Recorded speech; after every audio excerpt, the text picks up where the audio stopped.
3, right there. I'm number 3. All right. So many of us know what worship is.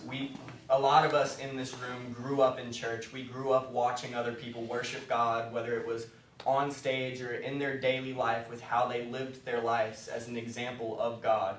But not every single one of us knows exactly why and how we worship. And that's something very big. You need to know why and how we're worshiping in order to fully be engaged in worship.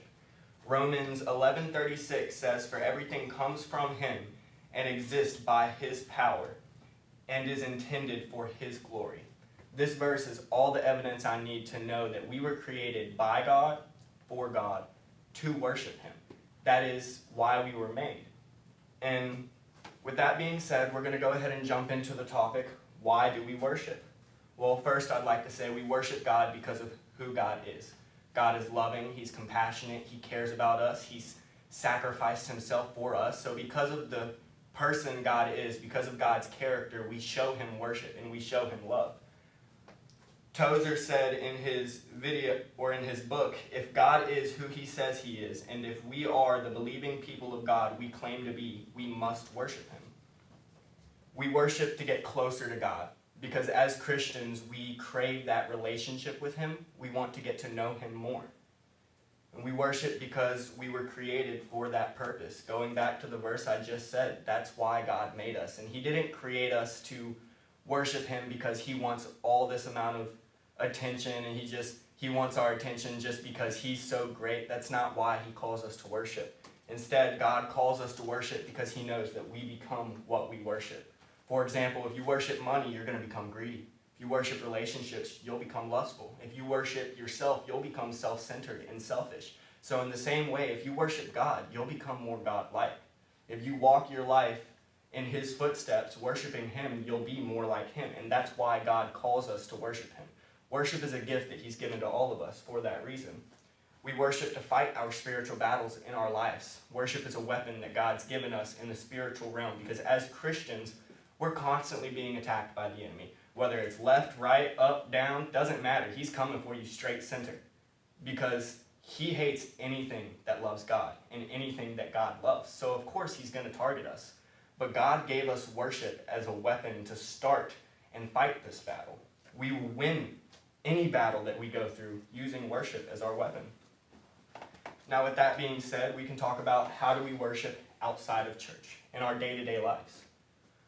We worship with an open heart and a giving heart. I believe if you're going to worship outside of church, you have to be willing to give that time. You have to be willing to give that motivation. You can't just say, I'd rather be on my phone today. I don't really feel like getting in the Word and worshiping God today. I'd rather just stay on my phone. You have to be giving. You have to be okay with giving that time, giving yourself for him. And we can worship him on our day-to-day lives just by being a light in the darkness to other people.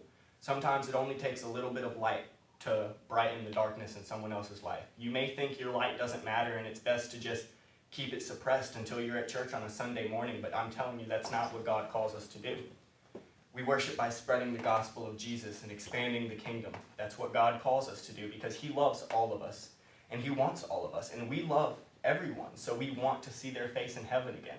We try to tell people about Jesus and try to get them closer to God so that we can see them again one day. And we worship by spending time with God, by spending time with prayer and in our Bibles, reading and studying the Word. It's important to have a relationship with God so that you can have true worship. And we worship in a way that is pleasing to God. Because if you think of it that way, worship doesn't seem as hard. The truth is, if it pleases God, it's worship. If you think of it with that kind of mindset, you'll realize that it's not as hard to worship every day as you think it is. Now, with that being said, how can we worship in the church? Well, first off, we can worship in the church with an attitude of sacrificing ourselves to God. You see, Jesus made the biggest sacrifice anyone could have ever made for us when he died on the cross and he gave his life. And because of that, he deserves our worship. So when we worship with an attitude of sacrificing ourselves to him, saying, God, I'm here, I'm yours, take me and do as you please. That's what it means to be a Christian in a worship environment. And we worship with no fear. And this is from my personal belief, because when I'm in a worship environment trying to sing, If I'm worried of what people next to me are thinking, there's going to be a disconnect between me and God. I can't be fully in the presence of God that's there if I'm worried about what other people are thinking. Instead, focus on God. Your worship's for Him, not for the people. If He tells you to raise your hands, lift them high. If He says fall on your knees, you better fall. If He says jump, start jumping. Don't worry what other people think of how you worship. Worry what God thinks. We worship by giving money to the church, if that's what it means, by giving our time to the church, our attention, by giving to other people, by being loving to other people. We worship by giving to the church, in the church. It's really, we give because God gave to us. We want to give because God gave to us first. And we worship by serving, whether that's in kids or just handing out pamphlets to people every day. If we're serving the community and we're serving the church, not only are we worshiping God, but we're worshiping the people around us. Not really worshiping, but showing love. And that's what God calls us to do, to love our neighbors as we love ourselves. And if we're serving the church and the community, we're doing exactly that. And that is pleasing to God. God looks at that and says, that's worship. Worship is an important gift from God. And I feel like it's something that everyone should learn to take advantage of in times of need. If you don't know how to worship, you're at a very big disadvantage in the fight with the enemy that you're going through. So I would say knowing the meaning of worship, why we worship, and how we worship is probably one of the most important gifts that God has ever given any of us. Thank you for your time.